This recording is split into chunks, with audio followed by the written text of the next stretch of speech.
تخيل يا صديقي رجل في الكون لو اتغير والشر ملأ قلبه.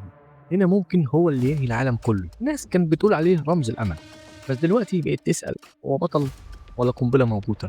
ده اللي هنعرفه في فيلم سوبرمان 2025، الحكاية اللي هتخليك تشوف البطل الخارق أضعف وأخطر من أي وقت فات. الفيلم إخراج جيمس جان، ده المسؤول عن عالم دي سي الجديد، والفيلم من بطولة ديفيد كرونسويت، ده وجه جديد بيعمل دور سوبرمان لأول مرة، متوقع إنه يفاجئ الناس، بس مش عارفين المفاجأة هتبقى حلوة ولا وحشة. هنشوف يا صديقي. وراشيل بروسنهان في دور الصحفية حبيبة سوبرمان، وكمان نيكولاس هولت وده اللي هيعمل دور الشرير ليكس لوثر. تبدأ حكايتنا يا صديقي بعد 3 سنين من ظهور سوبرمان، 3 سنين من الخير والحب، 3 سنين وهو بينقذ الناس، بيوقف كوارث وبيحمي كوكب الأرض من خطر.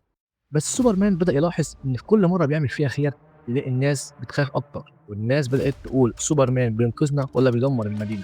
وهنا بيظهر في حياته ليكس لوثر، رجل أعمال غني وعبقري في نفس الوقت، شايف إن سوبرمان مش بطل، شايف قنبلة موقوتة لازم تتشال قبل ما تنفجر. وهنا لوثر بيقرر يبدأ خطة شيطانية يخلي بيها العالم كله يصدق إن سوبرمان خطر لازم يتخلصوا منه. وفي طريق خطته للنجاح يا صديقي بيظهر خطر أكبر من أي قوة على الأرض كلها، تهديد جاي من الفضاء ممكن ينسف الكوكب بالكامل. وهنا سوبرمان بيلاقي نفسه لازم ياخد قرار، يحمي العالم اللي بدأ يشك فيه ويرجع البطل الناس بتحبه حتى لو هيضحي بنفسه، ولا يسيب قوته تنفجر ويبقى هو أكبر خطر على كوكب الأرض. فيلم سوبرمان 2025 مش شوية ضرب وأكشن وخلاص، لا ده الفيلم بيدخلنا جوه دماغ سوبرمان، بيورينا مخاوفه وصراعه مع نفسه وأكبر سؤال في حياته: هل أنا سوبرمان هقدر أعيش وسط البشر ولا هبقى خطر عليهم؟ ولو وصلت لغاية هنا يا صديقي ما تنساش تعمل متابعة عشان وجودك هيفرق معانا، ولايك وشير، وقول لنا في الكومنتات لو سوبرمان اتغير تفتكر مين اللي يقدر يوقفه؟